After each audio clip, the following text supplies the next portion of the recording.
Good morning, Ms. Lutz's class. This is Ms. Studer with your final Red Fox report. So I'm out here on the beaver pond again, and I'm kind of sitting on the ice because I have something cool to show you down here.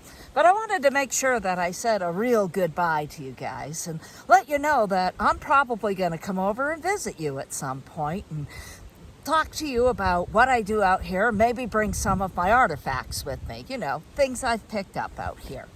I really enjoyed your Christmas, solstice, winter greetings to me. I wanted to give you a thoughtful response, and in wanting to give you a thoughtful response, boy, you guys got put on the back burner as things went fast and furious and we're back at school. So I wanted to make sure you guys got at least put back on the front burner, and I got an opportunity to give you a real goodbye.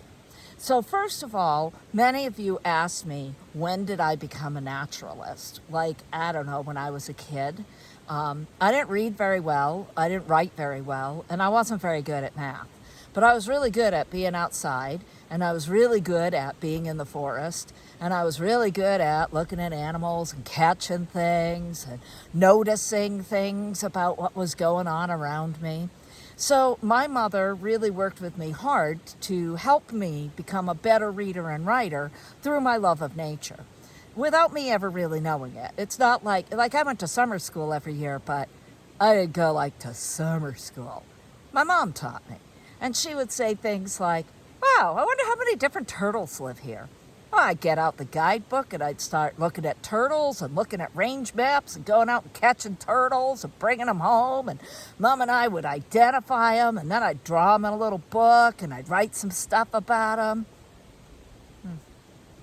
You see, that's the thing. You learn a lot when you don't realize you're learning a lot. When you really love something, when you really have a passion for something, you learn a lot about it, but it doesn't feel like learning. So I have a passion for the outside. My whole life I've spent outside. I went to camp every summer as a kid. By the time I was old enough, I was going to camp and I was a counselor, and I worked there all summer. I worked in camps until I was well into my 20s. And then I had to get jobs that made a little more money. But, so I've really just always been this person.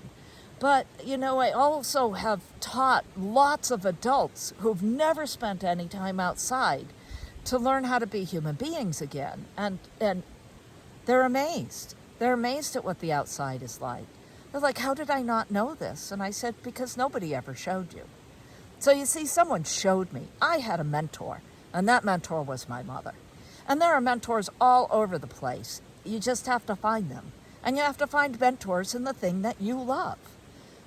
The outside might not be your thing, though all of our history says that being outside helps you. It helps your state of mind. It helps your emotional state. It helps your physical state. It really is good for you. Remember, 99.9% of human existence on this planet was spent in the Stone Age. We are hardwired to be out here.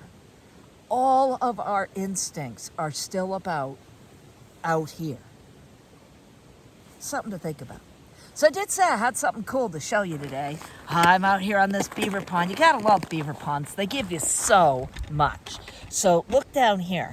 See all these tracks? See all these tracks and trails? So I'm going to try and get you up on one really well so you can really see it. Put my finger on it so you and I are both looking at the same thing. See that? Look at that pad. It's 5 toes. This is an otter trail. And if you come back here, you can see how it goes up here and there's slides. And it's just messing around. It's just messing around. It's like one of the few things out here that's not just going for food. The tracks are all over the place here. They're all over this beaver pond. Let's see if I can bring you down there and you can see, look at that. Tracks going out. Tracks going out there. Tracks over there. So you see, these otters are more than one. Looks like two. So you see, these beavers are having a great time out here. Oh, there we go. So that's a little bit about me, a little bit about my story, and a little bit about some otter tracks. And it's good I'm leaving you with the otters, because I think if I were going to be an animal out here, I'd probably be an otter, because they play. They play and they fish and they swim and they slide and they play. It's so much fun. So I think I'd be an otter. So I leave you here out on my beaver pond. Well, it's not my beaver pond, but you know what I mean. I leave you out here at the beaver pond. I'm wishing you well, and I promise to come and visit you over at Chamberlain. This is Ms. Studer with your Red Fox Report.